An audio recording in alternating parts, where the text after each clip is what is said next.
She was supposed to marry a ghost, a man she'd never met, in a land she'd never seen. But the wilderness had other plans. It decided to drown her first. The inside of that carriage rolling through the Nevada territory in the fall of '75 smelled like a tomb. Rose water and dust. Charlotte Beaumont sat perfectly still, a porcelain doll packed between trunks of her own future. A future she didn't want. Outside, the world was a blur of gold and fire. But inside, it was just the slow, grinding groan of the wheels, pulling her toward a life that wasn't hers. New York was a memory. California was a sentence. And the man waiting for her, he was just a name on a piece of paper. A very rich, very powerful name. "I still don't see why," she muttered, her voice swallowed by the rumbling. The woman beside her, a chaperone with a face like a dried apple, didn't even look up from her knitting. "Because your father promised it." It was always about a promise. A deal made by men in smoky rooms. A deal that traded her life for a railroad contract. From the front, the driver's voice cut through the air. "River crossing ahead. Hold tight." The carriage lurched, dipping into the cold, muddy water. The horses whinnied, their fear a sudden, sharp scent in the air. And that's when the howling started. Not one wolf, a dozen. They poured from the trees like a gray tide, eyes burning yellow, teeth bared. They weren't hunting deer. They were hunting the carriage. The horses screamed, rearing back, their hooves slipping in the muck. A wheel sank deep, the axle snapping with a sound like a breaking bone. The whole world tilted sideways. Charlotte was thrown against the wall, the impact stealing her breath. Then came the crash, the splintering of wood, and the ice-cold rush of the river. Water filled her mouth, her lungs. Her expensive gown wrapped around her legs like a shroud, dragging her down into the dark. A trunk slammed into her ribs, and the last of her air burst out in a silent scream. She clawed upward, fighting the current, her fingers desperate for sky. Her head broke the surface for a single gasping second. And in that second, she didn't just see the wolves on the bank. She saw a man standing behind them, a man watching. Then the river pulled her under again, and everything went black. She woke up spitting mud, the roar of the river in her ears. A blade of pain shot through her hip, so sharp it made her cry out. Her dress was a sodden weight, and every inch of her skin was a canvas of cuts and bruises. She tried to push herself up, but her arms trembled and gave out. That's when she heard the growl. Low, hungry, 3 wolves creeping out from the trees. They fanned out, circling her, their heads low, their movements a slow, patient dance of death. Charlotte crawled backward, a pathetic whimper escaping her lips. "Help me," she whispered to the empty forest. The lead wolf crept closer, its lips peeling back in a snarl. It was over. She closed her eyes. Then she heard it. A sharp whistle. A thunk. An arrow slammed into the ground, inches from the wolf's paw. It yelped, jumping back. Another whistle. Another thunk. The pack froze, confused. A third arrow buried itself in the tree right above the lead wolf's head. It was a warning. A promise. The wolves understood. With a final frustrated snarl, they turned and vanished back into the shadows. Charlotte blinked through her tears, trying to make sense of it. And then she saw him. He emerged from the woods like a spirit, tall and silent. He wore leather clothes, his black hair long, a bow still held loosely in his hand. His face was a mask of stone, impossible to read. Not cruel, but not kind either. He was the man from the riverbank, the man who had been watching. Her heart hammered against her ribs. She tried to crawl away again. "Please," she begged, "don't hurt me." He didn't speak. He just looked at her, his eyes dark and deep. Then he slowly knelt. "Are you hurt?" he asked. His voice was deep, rough, like stones grinding together, an accent she didn't know. "I won't harm you," he said. She flinched as he reached into a pouch, but he only pulled out a blanket. He draped it over her shoulders, careful not to let his fingers touch her skin. Then, with no more warning, he lifted her into his arms. She was too weak, too broken to fight. He carried her through the woods, up a trail so narrow and hidden she never would have found it. They arrived at a small cabin, built right into the side of a hill, smoke curling from its chimney like a slow, lazy breath. Inside, a fire burned low. He laid her on a thick fur pelt near the hearth. He brought her water but still said nothing. Finally, she found her voice, a weak whisper. "Who are you?" He didn't answer. He just dipped a cloth in the water and pressed it to her forehead. "Rest," he commanded. He sat a few feet away, watching the fire, a silent guardian in a world that had tried to tear her apart. And Charlotte, for the first time in what felt like a lifetime, closed her eyes and didn't see death waiting. But a new question burned in her mind. If he saved her from the wolves, who sent them in the first place? And why did she get the terrifying feeling he already knew the answer? The morning light was a thief, slipping through the cracks in the cabin walls. Charlotte ached. Every single muscle screamed in protest as she pushed herself up. Her fancy dress was gone. In its place, she wore a simple linen shift. The dress itself was folded neatly beside her, clean and dry. A bowl of water and a piece of hard bread sat waiting. Her eyes darted around the small dim room. He was there, sitting by the fire, grinding something in a clay bowl. He looked up, his eyes meeting hers. "You wake," he said. It wasn't a question. "Where am I?" she asked, her voice cracking. "Safe," he answered, just one word. He stood and brought the bowl to her. "Drink helps pain." She stared at the dark, murky liquid. "What is it?" "Root," he said. A flicker of something, maybe amusement, crossed his face. "No poison." She hesitated, then took a small sip. It was bitter, earthy, but a strange warmth spread through her chest. "You saved me," she said, looking at him, really looking at him for the first time. The hard lines of his face, the stillness in his posture. He nodded once. "Why?" He tilted his head, a gesture so subtle it was almost lost in the shadows. "You were drowning. Wolves were hungry. No good to leave you." It sounded so simple, so logical, but she remembered his face on the riverbank, the way he watched. It wasn't simple at all. "You don't even know me," she pressed. He knelt beside her again, close but not touching. His dark eyes seemed to look right through her. "Don't need to." He stood and walked to the far wall, hanging a leather satchel on a wooden peg. And that's when she saw it. On the floor, tucked partially under a pile of furs, was a small wooden crate. It was battered, stained with mud, but the brand on its side was unmistakable. A stylized S inside a circle. The logo of the Sterling Pacific Shipping Company, her fiancé's company. A cold dread, colder than the river, washed over her. What was a crate from a California shipping magnate doing in a remote Apache cabin in the middle of Nevada? Her mind raced, piecing together fragments of terror. The wolves appearing out of nowhere. The carriage wheel sinking perfectly into the mud. The man on the riverbank watching. This wasn't a random accident. It was an ambush. And this man, her savior. What if he wasn't her savior at all? What if he was one of them?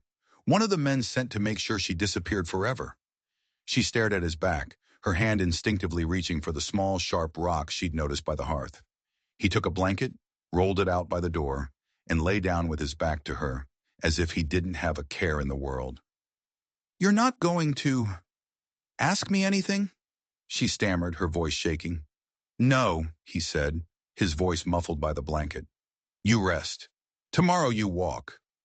There was no threat in his tone, just a flat statement of fact. She lay back down, her heart a frantic drum against her ribs. The rock felt cold and heavy in her palm. Every instinct screamed at her to run. But where could she go? She was injured, lost, and the man who held her life in his hands was a mystery wrapped in a terrifying riddle. Later that night, as the fire burned down to glowing embers, she whispered into the darkness, "What's your name?" For a long time there was only the sound of the wind. Then his voice came from the shadows. "Ata." "What does it mean?" she asked. "Eagle," he replied. She stared into the dark, clutching the rock tighter. An eagle, a predator, a watcher from above. And she knew, with a certainty that chilled her to the bone, that she was his prey. The days that followed were a quiet, terrifying chess match. Charlotte didn't count them. Time wasn't measured in hours, but in the slow, agonizing beat of her own suspicion. Ada would bring her food, roasted rabbit, bitter roots, fish cooked on a flat stone. Each time she'd stare at it, wondering if it was poisoned. She ate just enough to stay alive, her fear a constant, metallic taste in her mouth. He would change the bandage on her hip, his touch surprisingly gentle, but his silence was a wall she couldn't break through. Every move he made was silent, deliberate. He was a ghost in his own home, and she watched him. She watched him sharpen his knife, watched him fletch arrows, watched him stare out the cabin door for long stretches, as if waiting for someone. Her hip began to heal. The sharp pain dulled to a persistent ache. He carved a walking stick for her, and she took her first painful steps to the cabin door. The world outside was a dizzying panorama of pine and rock, vast and unforgiving. She looked for a path, a way out, but there was nothing. Only wilderness. She was a prisoner in a cage without bars. One evening, as he sat by the fire, oiling the wood of his bow, she decided she couldn't take the silence anymore. The not knowing was worse than any truth. "That crate," she said, her voice steadier than she expected. "The one with the S on it. Where did you get it?" Ada didn't stop what he was doing. His hands moved with the same steady rhythm. "Found it," he said without looking up. "Downriver. From your crash." "Just the crate?" she asked, her heart pounding. "Nothing else?" He finally paused, setting the bow down. He looked at her, his eyes unreadable. "Found other things, clothes, books. This." He reached into the leather pouch he always wore and pulled something out. He tossed it to her. It landed on the fur beside her with a soft thud. It was a handkerchief made of fine linen. In the corner, embroidered in gold thread, were her initials. CB. A cold wave of nausea washed over her. This was from her personal trunk. "You were there," she whispered, her voice trembling. "You went through my things." "Yes," he said, his voice flat. No apology, no explanation. Just a simple, damning admission. The fear she'd been holding back erupted into fury. "You were one of them, weren't you? The attack. The wolves. It was all a setup. You were supposed to kill me." She scrambled backward, grabbing the walking stick, holding it in front of her like a weapon. "Who hired you? Was it him? My fiancé?" Ada watched her, his expression unchanged. He didn't deny it. He didn't move to defend himself. He just sat there, a stone statue by the fire. "Your world is full of lies," he said, his voice low. "You see lies everywhere." "I see what's right in front of me," she screamed, tears of rage and terror streaming down her face. "A crate from his company, my things in your bag, and you. You were watching from the riverbank. You watched me drown." He stood up slowly. For the first time, she saw a flicker of something in his eyes. Not anger. Something else. Something deeper and far more dangerous. "Pity." "You think you know what happened," he said softly. "You know nothing." He took a step toward her. She swung the walking stick wildly, but he caught it easily, his grip like iron. He wrenched it from her hand and tossed it aside. He knelt in front of her, so close she could feel the heat radiating from his body. "You want to know why I have the crate?" he hissed, his voice a low growl. "Because I have been hunting the men who work for that S for 10 years. They are not my employers. They are my enemies. They destroyed my village. They took my family. And that attack on your carriage?" He leaned closer, his dark eyes boring into hers. "That wasn't for you. It was for me. It was a trap. And you, little girl from New York, you just happened to fall right into the middle of it." The world tilted again. Her carefully constructed theory, her righteous anger, it all shattered into a million pieces. A trap? For him? It didn't make sense. None of it made sense. Who were these men? Why were they hunting him? And if he was their target, why did they attack her carriage? She stared at him, her mind reeling. He was telling the truth. She could feel it. The raw, ancient pain in his voice was too real to be faked. And in that moment, she realized her situation was infinitely more terrifying than she had ever imagined. She hadn't been captured by her enemy's hired killer. She had been rescued by her enemy's mortal foe. She was a pawn in a war she didn't understand, trapped between two ruthless forces, and her life was worth absolutely nothing to either side. The confession hung in the air between them, thick and heavy like smoke. A trap. The words echoed in Charlotte's mind. She looked at Ada, truly saw him, not as a captor or a savage, but as a man haunted by ghosts as real as her own. His face was a roadmap of loss. His eyes held a history of pain she couldn't begin to comprehend. The fury drained out of her, replaced by a hollow, aching confusion. "My fiancé," she started, her voice barely a whisper. "Sterling? He did this? He sent men to hunt you?"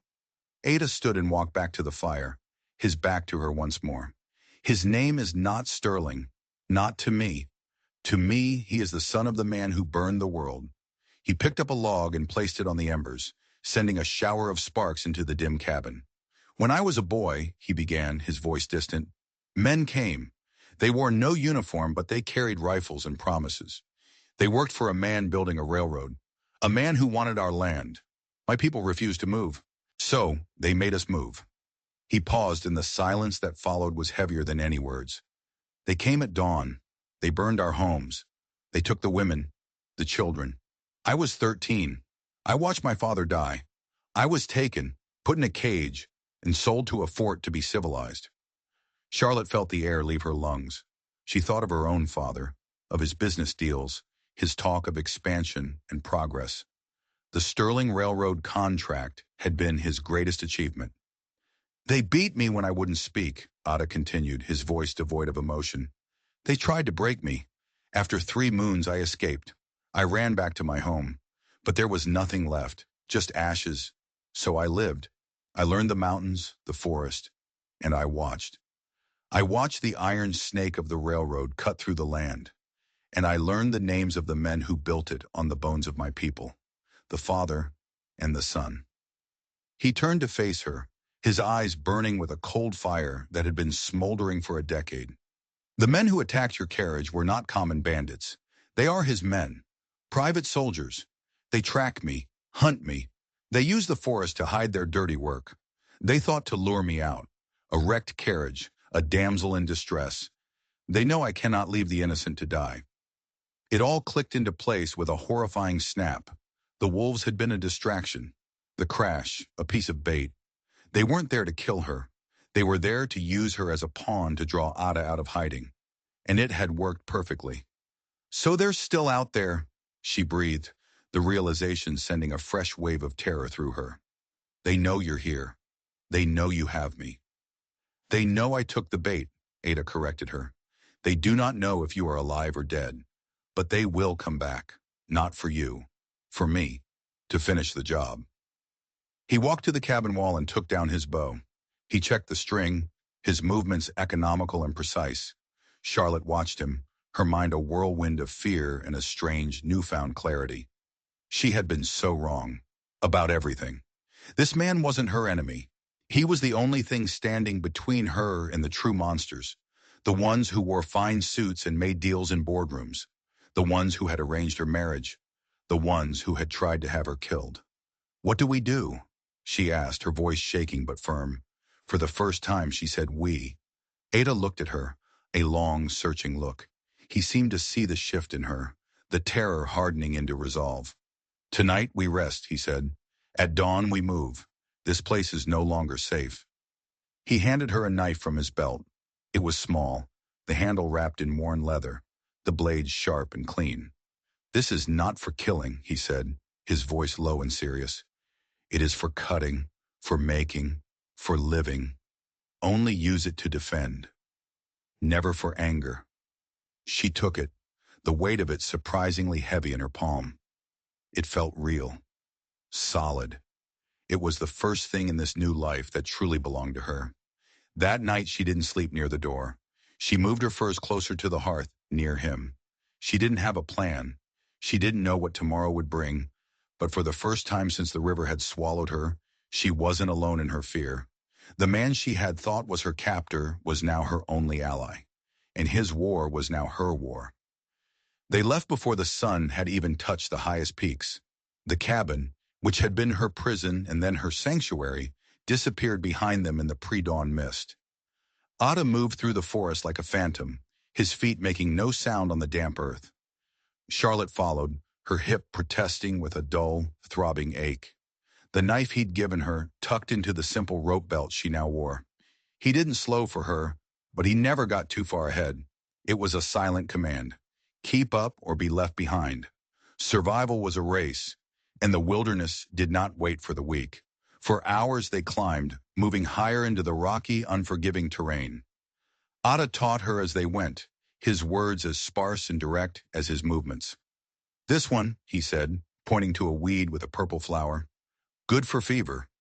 He showed her how to find water seeping from rocks, how to read the bent grass to know which way the deer had run. He wasn't being kind, he was being practical. Her ignorance was a liability he couldn't afford. She learned to walk differently, placing her feet carefully to avoid snapping a twig, to listen to the sudden silence of the birds that signaled a predator nearby.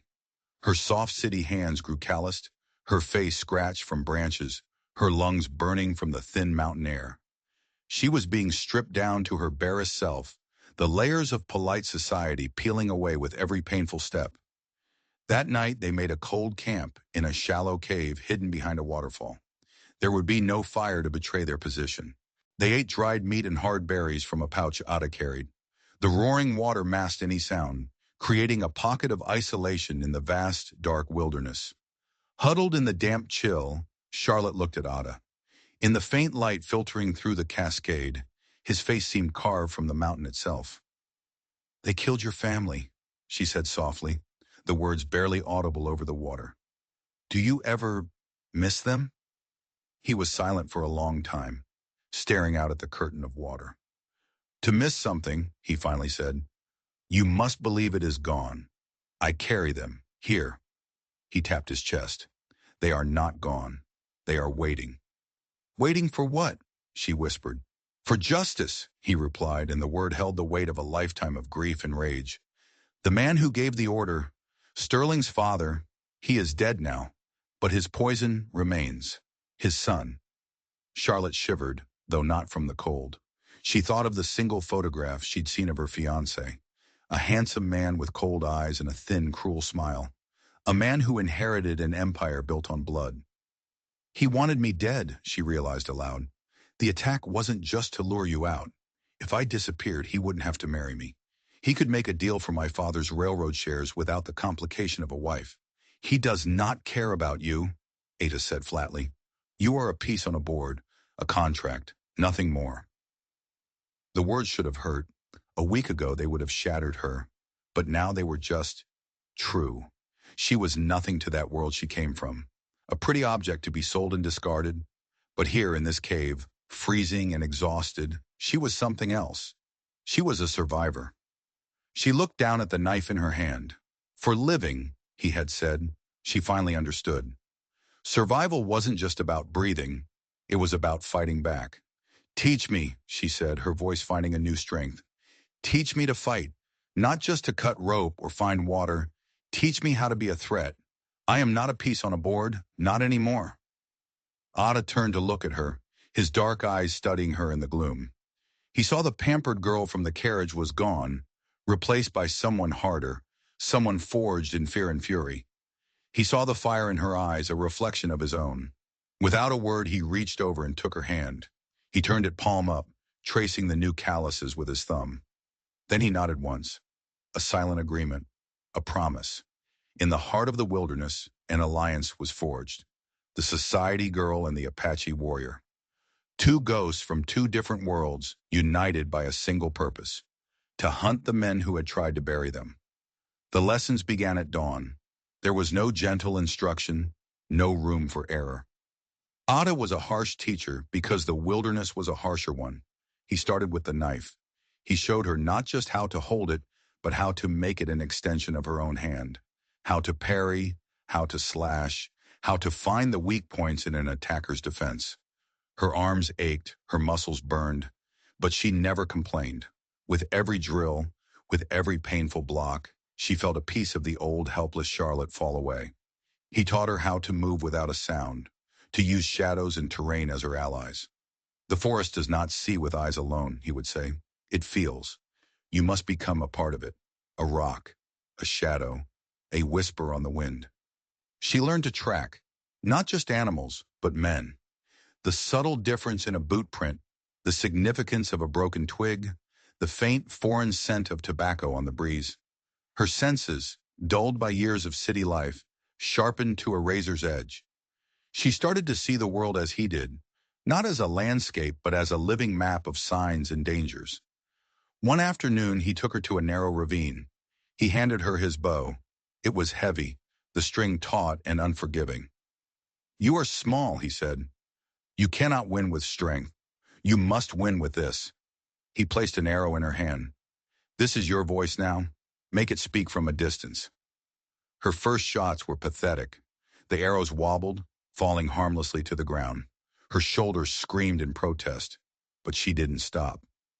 Day after day she practiced, her fingers bleeding, her frustration mounting. Ada would watch, silent, correcting her stance with a slight touch, adjusting her grip. He never offered praise, but his continued presence was enough. He believed she could do it, and so she started to believe it too. The day she finally hit the small target he'd made, a piece of bark pinned to a tree 100 paces away, she didn't cheer. She just let out a long, shuddering breath and knocked another arrow. The fear was still there, a cold knot in her stomach. But now it had a companion, confidence. As they traveled, a strange rhythm developed between them. They rarely spoke of personal things. Their language was one of survival. A shared glance across a clearing, a hand signal to indicate tracks, the quiet passing of a waterskin. Yet in that silence a bond was forming, stronger than any words. She saw the way his eyes would soften when he thought she wasn't looking. He saw the stubborn set of her jaw, the fierce determination that refused to be broken. One evening, huddled by a smokeless fire made of dry, seasoned wood, she was cleaning her knife when her hand slipped, the blade slicing a deep gash across her palm. Before she could even cry out, he was there. He took her hand gently, examining the wound. He packed it with a mash of leaves he chewed himself, then bound it tightly with a strip of clean leather. His touch was firm, sure, and for a moment his fingers lingered on hers. The warmth of his hand sent a jolt through her, a feeling so foreign and unexpected it left her breathless. She looked up at him, and their eyes met over the flickering firelight. In that moment the world fell away. There was no past, no future, no hunt, no revenge. There was only the two of them, their faces illuminated by the small, precious flame. He was no longer just her teacher or her protector. He was something more. He leaned in and she felt his breath on her skin. Her heart hammered against her ribs, not with fear, but with a terrifying, exhilarating new emotion. She closed her eyes, waiting, but the kiss never came. He pulled back, his expression shuddered once more. "The wound will heal," he said, his voice rough, "but the scar will remain. Do not forget how you got it." He stood and moved to the edge of their small camp, taking the first watch. Charlotte stared into the fire, her hand throbbing, her heart aching with a new and different kind of pain. She was learning to fight, to survive, but she was starting to realize there were some dangers a knife and bow could never protect her from. They found the logging camp by accident, a plume of dirty smoke rising above the tree line, the distant rhythmic thud of axes against wood. Ada saw it first. He held up a hand, and they melted into the undergrowth, creeping forward until they could see the clearing. It was a scar on the face of the mountain, a chaotic mess of felled trees, mule teams, and rough-hewn shacks. And men, dozens of them, dirty, rough men with cruel faces and guns slung over their shoulders. On a large tent at the edge of the camp, a banner flapped in the wind, and on it was the familiar hated symbol, the S of the Sterling Company. "It's them," Charlotte whispered, her stomach twisting into a knot. "This is their base." Ada nodded, his eyes scanning the camp, cataloging every detail. The number of guards, the placement of the tents, the direction the supply wagons came from. This wasn't just a logging operation. It was a private army, hidden deep in the wilderness. They watched for hours as the sun began to set, and then they saw him. A man stepped out of the large tent, shouting orders. He was cleaner than the others, wearing a tailored coat and polished boots that looked ridiculously out of place. He had a thin mustache and a perpetually sneering expression. One of the loggers stumbled, dropping a heavy chain. The man in the coat strode over, pulled a pistol from his belt, and without a word slammed the butt of it into the logger's face. The man fell and didn't get up. "Silas!" Ada breathed, his voice a low, venomous hiss. "Sterling's dog!" Charlotte felt a chill run down her spine. This was the man in charge, the one who had overseen the attack on her carriage. He was here, within reach. "We have to do something," she said, her hand tightening on her bow. "We can't take them all. Not like this." "No," Ada agreed. "Not all of them. Just him." A plan began to form in his eyes, a cold, calculating fire. "They bring supplies up from the valley every 3 days. A single wagon, 2 guards. It passes through the narrow gorge a mile south of here. Tomorrow." He looked at her, and the unspoken question hung between them. This was no longer a lesson. This was real. "I'm ready," she said, her voice not shaking. He nodded, a flicker of something, pride maybe, in his eyes. That night they didn't sleep. They prepared. Ada sharpened his arrows, his knife. Charlotte practiced her draw, the motion becoming second nature. The fear was a living thing inside her, but she pushed it down, feeding the fire of her anger instead. She thought of her old life, of the girl who fainted at the sight of a spider. She was gone. In her place was a hunter. The gorge was a deep, shadowy wound in the rock, barely wide enough for a wagon. They took their positions on the cliffs above, hidden behind boulders. The weight was agonizing. The silence of the forest seemed to press in on them. Then they heard it, the jingle of harnesses, the creak of wheels. The supply wagon appeared below, 2 guards riding beside it, their rifles held carelessly across their saddles. But Silas wasn't there. Charlotte's heart sank. "He's not with them," she whispered. "Patience," Ada breathed, his eyes never leaving the wagon. The wagon rolled directly beneath them. "Now," Ada commanded. He rose and fired. His arrow took the first guard in the throat. The man fell from his horse with a choked gurgle. The second guard stared in shock for a split second, fumbling for his rifle. That second was all Charlotte needed. She stood, drew, and loosed her arrow. It wasn't a perfect shot. It didn't strike him in the chest or the throat. It hit him in the thigh. He screamed, dropping his rifle and clutching his leg as his horse reared in panic. Before he could recover, Ada was on him, dropping from the cliff like a striking eagle, his knife flashing in the sun. It was over in an instant. Silence returned to the gorge. Charlotte scrambled down the rocks, her legs shaking. The reality of what she had just done hit her with the force of a physical blow. She had shot a man. She had helped kill another. She looked at the bodies, the blood seeping into the dust, and felt a wave of nausea. Ada walked to the wagon and sliced open the canvas cover. Inside were not just sacks of flour and barrels of whiskey. There were crates of rifles, boxes of dynamite. "This is not for logging," Ada said grimly. "This is for a war." He began searching the guards' bodies, pulling papers from their pockets. He froze, unfolding a crumpled piece of paper. He held it out to Charlotte. It was a wanted poster. The drawing was crude, but the face was unmistakably Ada's. Beneath it, the words read, "Wanted for the murder of Charlotte Beaumont. $500 reward." And at the bottom, an official signature, "Silas Croft, agent for the Sterling Pacific Company." Charlotte stared at it, the blood draining from her face. It was perfect, diabolical. They hadn't just used her as bait. They had turned her into a ghost, a martyr.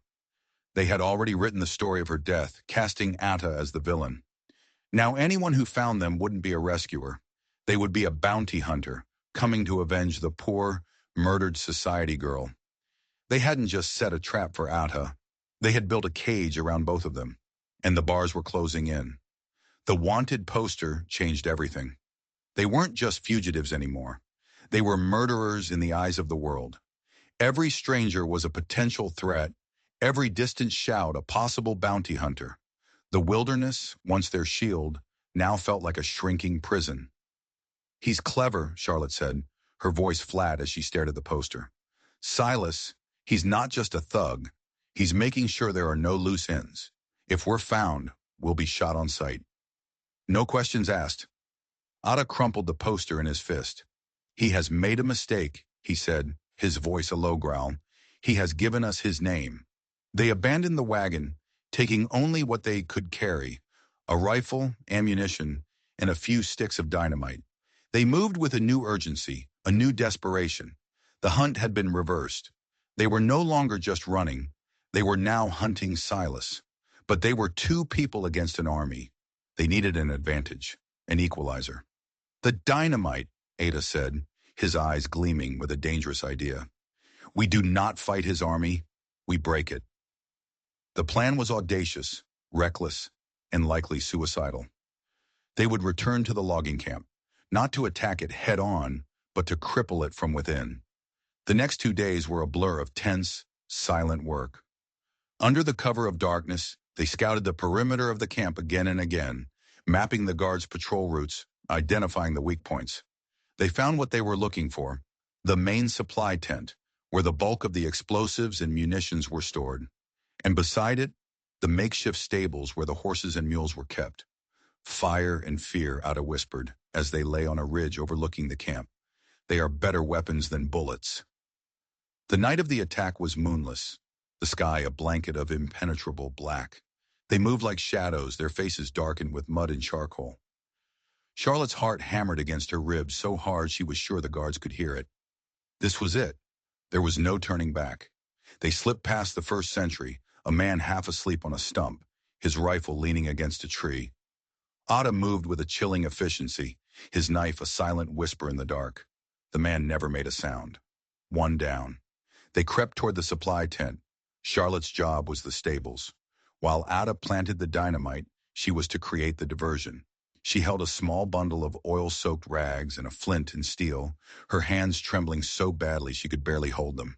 She reached the crude wooden fence of the stables. The horses shifted nervously, sensing her presence. She could see Ada, a dark shape against the canvas of the supply tent, working quickly to set the fuses. Taking a deep, ragged breath, she struck the flint. A spark. Another. The rags caught, bursting into a small, hungry flame. She tossed the bundle into a pile of dry hay. The fire exploded with a whoosh, spreading with terrifying speed. Horses screamed, kicking at their stalls. Men started shouting from the barracks. The diversion had begun. She turned to run, to meet Ada at their prearranged spot. And then she saw him. Silas. He was standing not 20 feet away, a pistol in his hand, his face illuminated by the growing fire. He hadn't run toward the stables. He had run toward the supply tent, toward Ada. "Atai!" she screamed. At that exact moment, the dynamite went off. The explosion was deafening, a massive roar that shook the very ground beneath her feet. The supply tent vanished in a ball of fire and splinters, the blast wave throwing Charlotte backward. Debris rained down around them. For a moment the world was nothing but flame, smoke, and the sound of her own blood roaring in her ears. Through the chaos she saw Silas, staggering to his feet, his face blackened with soot, and she saw Atta, lying on the ground, motionless. Silas raised his pistol, aiming it at Ada's still form. Time seemed to slow down. Charlotte didn't think. She acted. She pulled the rifle from her shoulder, the one they had taken from the guard, and fired. The kick of it slammed into her, bruising her shoulder, but the shot was true. Silas cried out, dropping his pistol and clutching his arm, a dark stain spreading across his sleeve. He stared at her, his face a mask of shock and disbelief. The little society girl. Then his expression hardened into pure hatred. He turned and fled, disappearing into the smoke and confusion. Charlotte scrambled to her feet and ran to Ada. "Ada, are you hurt?" He groaned, pushing himself up. A piece of shrapnel had torn through his side, and he was bleeding badly, but he was alive. The camp was in total chaos. Men were running everywhere, some fighting the fire, others simply trying to escape. They had broken the army, but the cost had been high. "We have to go," Ada grunted, leaning on her for support. "Now!" They staggered away from the burning camp, melting back into the darkness of the forest that had become their only home. They had won the battle, but Charlotte knew the war was far from over. She had wounded Silas, but he was alive. And now he knew her face. He knew who she was. This was no longer about a nameless Apache warrior. It was personal. and he would be coming for her. The forest became their hospital. They found a secluded alcove deep in the rocks where a spring trickled down, providing clean water. Charlotte tore strips from her own shift to bind Ada's wound. It was deep, angry, and she knew without medical training that the risk of infection was high. The strong, invincible man who had carried her from the river was now utterly dependent on her. His face was pale with pain, his breathing shallow. For 2 days he drifted in and out of consciousness, muttering in his own language, his body burning with fever. Charlotte didn't sleep. She foraged for the plants he had taught her about, the purple-flowered one for fever, a bitter root to chew into a paste for the wound. She hunted, her movements clumsy and loud, but she managed to snare a rabbit. She cooked it, feeding him the broth, forcing the life-saving liquid between his cracked lips. She cleaned the wound, her stomach churning, but her hands steady. In those long, terrifying hours, she was no longer the student. She was the protector. She guarded him as he had guarded her, the rifle never leaving her side. She watched the forest, her senses on high alert, listening for the snap of a twig, the call of a bird that sounded wrong. On the third morning, the fever broke. Ada opened his eyes and they were clear. He looked at her, then at the fresh bandage on his side. He tried to sit up and she gently pushed him back down. "You stayed," he whispered, his voice raspy. "You survived," she replied, echoing the words he had once said to her. A faint smile touched his lips. "You are a strong woman, Charlotte Beaumont." It was the first time he had ever called her by her full name. It sounded strange, like a name from another lifetime, belonging to another person. "I'm not that person anymore," she said softly. He reached up and touched her cheek, his fingers tracing the line of her jaw. His touch was no longer hesitant. It was deliberate, possessive. "I know," he said. The air in the small alcove grew thick, charged with unspoken emotions. All the fear, all the pain, all the silent moments of understanding between them culminated in that single look. He pulled her closer, and this time he didn't stop. He kissed her. It wasn't a gentle kiss. It was desperate, hungry, a raw expression of everything they had survived. It was the kiss of two people who had walked through fire and found each other on the other side. She kissed him back with equal fervor, her hands tangling in his long black hair, pouring all of her fear, her gratitude, and her fierce, unexpected love into that single, breathless moment. They were no longer just allies. They were something more, something forged in violence and sealed in the heart of the wilderness. But as Charlotte lay beside him, listening to the steady beat of his heart, a new fear crept in. Silas was still out there, and he knew she was alive. Her fiancé, the powerful Mr. Sterling, would not take this defeat lightly. They had kicked the hornet's nest, and the full swarm would be coming. Their private war was about to become public. They couldn't hide in the mountains forever. Sooner or later, they would have to face the world they had both tried to escape. And she knew, with a chilling certainty, that the world would show them no mercy. A week passed. Ada's strength returned slowly, each day a small victory. The wound began to heal, leaving a puckered, angry scar that served as a permanent reminder of their fight.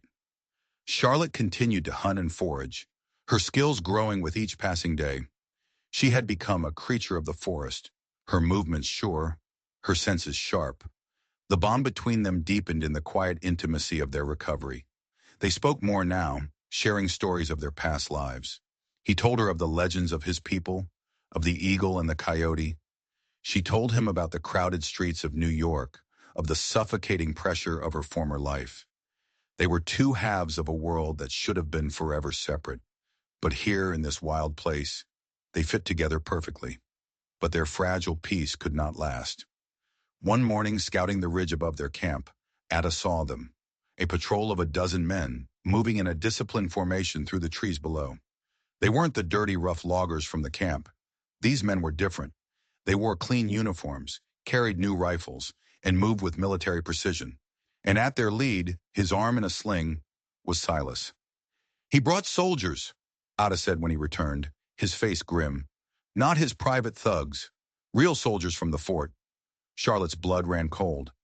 How? How could he convince them? "The poster," Ada said, his jaw tight. He is not just a company man anymore. He is an agent of the law, hunting the savage who murdered an innocent white woman.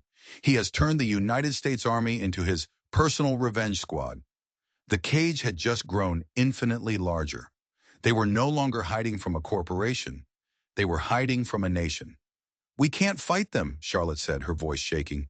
Not a dozen of them. No, Ada agreed. We must run. Farther than we have ever run before. North, into the high country, where the snows come early. They will not follow us there. It was a desperate gamble. The high country was brutal, unforgiving. To go there meant surviving a winter with almost no supplies in some of the harshest terrain on the continent. But it was their only chance. They packed what little they had and left their sanctuary, moving north, always north. The pursuit was relentless. They could hear the soldiers' horns in the distance, could see the smoke from their campfires at night. Silas was pushing them, driving them, giving them no rest. He knew the mountains, but Ada knew them better. He led them through impossible passes, across raging rivers, into canyons so deep the sun never touched the bottom. Days turned into weeks. They grew thin, their faces gaunt from exhaustion and hunger. The love that had blossomed between them was tested in the crucible of survival. There were moments of despair, of hopelessness, but they never turned on each other. They were a single unit, their movements synchronized, their thoughts aligned. She was his eyes when he needed a rest. He was her strength when she felt she couldn't take another step. One evening, huddled under a rocky overhang as a cold, biting rain fell, she looked at him. "Do you ever regret it?" she asked softly. "Saving me?" He looked at her, his eyes dark and intense in the dim light. "I do not regret saving you," he said. "I only regret the world that I have pulled you into." "This isn't your world, Atta," she replied, touching his face. "It's their world. We're just trespassing." He took her hand, his thumb stroking her palm. "Then we will build our own," he whispered. It was a promise made in the heart of a storm, a fragile dream in the face of an impossible reality. But it was enough. They finally reached the foothills of the high peaks. The air grew thin and cold, and the first snowflakes of winter began to fall. They had made it. They had outrun the soldiers. But as they looked out from a high pass, back the way they had come, they saw it. A single rider, pushing his horse hard up the trail. Silas. He had not given up. He had left his soldiers behind, his obsession driving him forward alone. He was a man possessed, a demon who would not be denied his vengeance. "He will not stop," Ada said, his hand resting on the hilt of his knife. "Not until one of us is dead."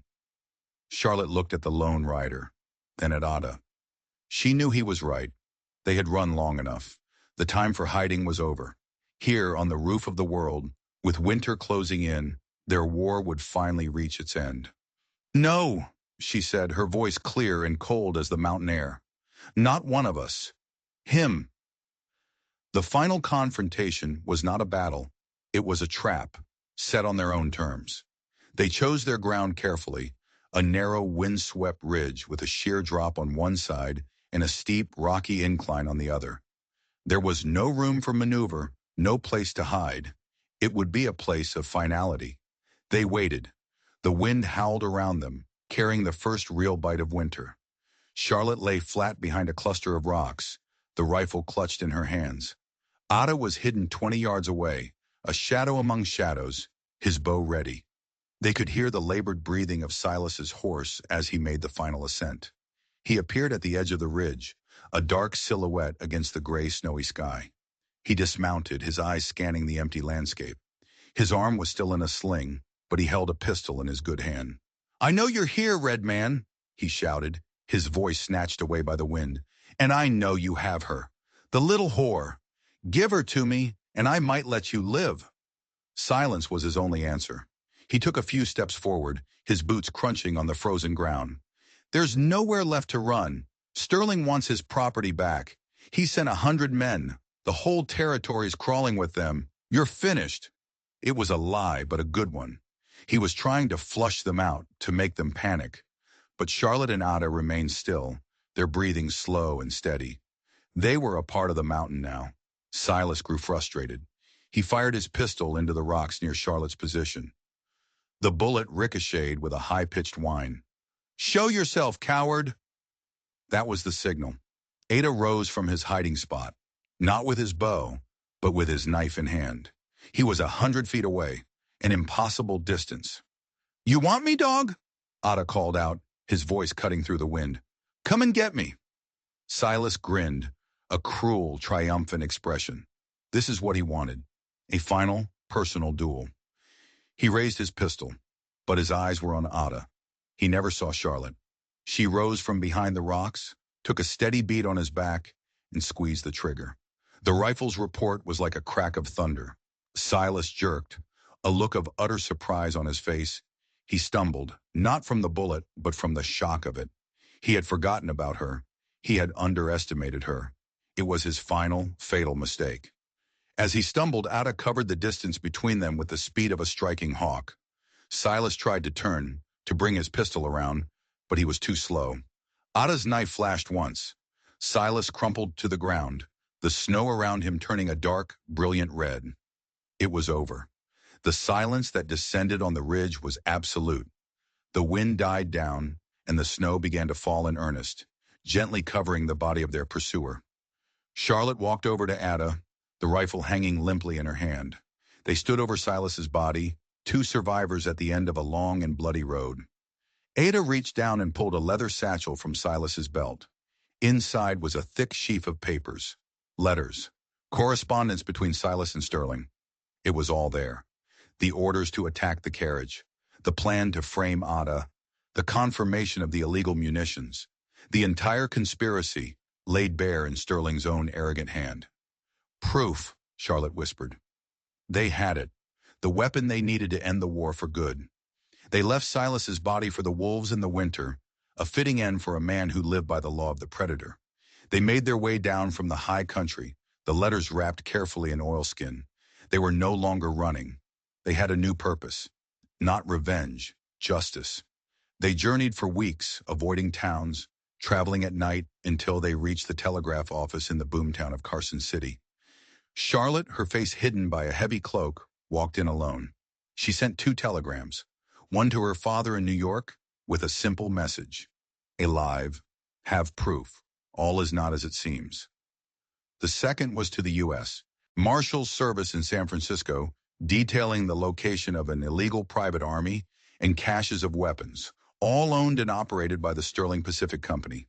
Then they vanished again, melting back into the vastness of the American West. They didn't wait for the fallout. They didn't need to. They had planted the seed. The world of men could sort out the rest. The scandal, when it broke, was explosive. The testimony of a resurrected daughter, combined with the undeniable proof in Sterling's own letters, brought his empire crashing down. He was ruined, disgraced, a villain exposed to the world. Her father, shocked and horrified, used his influence to ensure the truth came out. The U.S. Marshals raided the camps, arresting dozens of men. The Sterling name became synonymous with corruption and murder. But Charlotte and Ada never saw any of it. They were already far away, in a hidden valley in the shadow of the great mountains, a place that wasn't on any map, a place where they could finally build their own world. Ada taught her how to build a home, not a cabin, but a real home, with a stone hearth and strong walls.